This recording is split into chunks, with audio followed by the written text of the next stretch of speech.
The sea has a way of testing you, of pushing you right to the edge. For Leo, a young cabin boy on the fishing trawler, the Sea Serpent, the test came in the form of a fog unlike any he'd ever seen. It rolled in silently, not the usual grey mist of the North Atlantic, but a thick, shimmering blanket that seemed to swallow sound and light. It glowed with an eerie, pearlescent sheen, and within minutes, the world was gone. All that was left was their boat, suspended in a luminous, silent void. Captain Eva, a woman whose face was a roadmap of storms, weathered and tides turned, stood at the helm, her knuckles white. She'd sailed these waters for 40 years, relying on her eyes, the stars, and the feel of the current beneath the hull. But now, her eyes were useless. The magical fog, as the crew nervously called it, played tricks on the mind. Shapes that weren't there danced at the edge of vision, and the ship's compass spun like a top. Fear, cold and sharp, began to creep across the deck. They were blind, lost in a beautiful, terrifying dream. While the older sailors muttered prayers and stared into the milky abyss, Leo was below deck. He wasn't looking out. He was looking down at the green, sweeping line of the ship's radar. It was an old machine, one Captain Eva scoffed at, calling it a soulless box. But Leo had spent hours studying its manuals, learning its language of blips and shadows. To him, it wasn't soulless. It was a different kind of sight. He saw the coast not as a line of cliffs, but as a solid, unwavering band of green. He saw other vessels, not as lights, but as distinct, moving dots. He raced up to the bridge, his heart pounding. "Captain, I can see the way. The radar, it cuts through the fog." Eva barely glanced at him, her gaze fixed on the glowing wall of white. "That toy, lad. The sea doesn't live in a box. It's out there. I need to see it." She was a creature of instinct, and her instinct was screaming.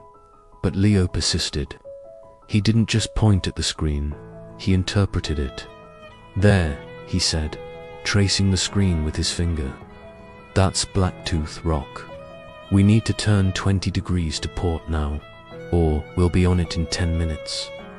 I can see the channel, Captain. It's narrow, but it's clear." His voice was steady, filled with a certainty that cut through the growing panic.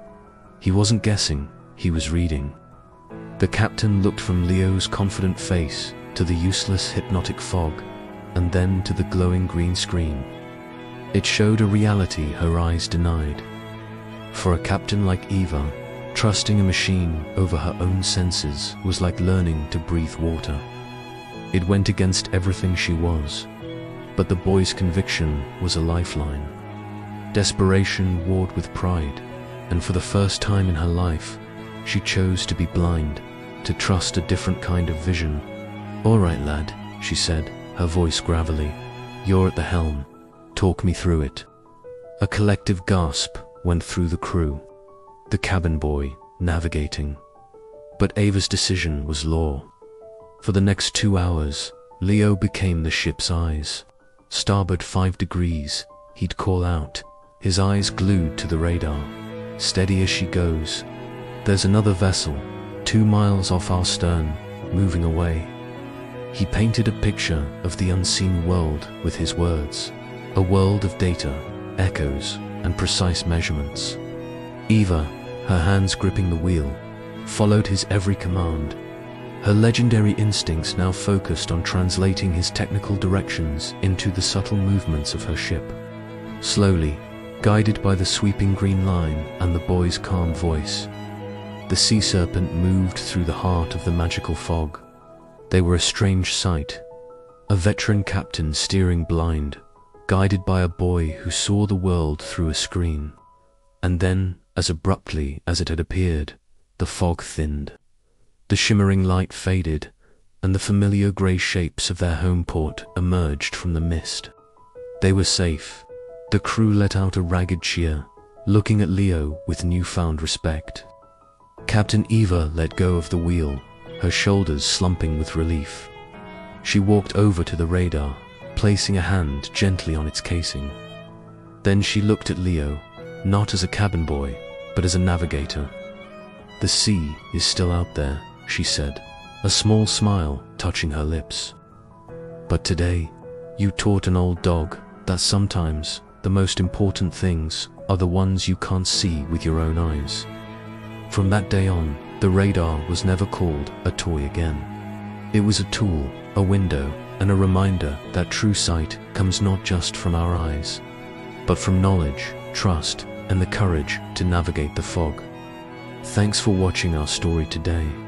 If you enjoyed it, please hit that like button and subscribe for more tales from the sea and beyond. We'll see you next time.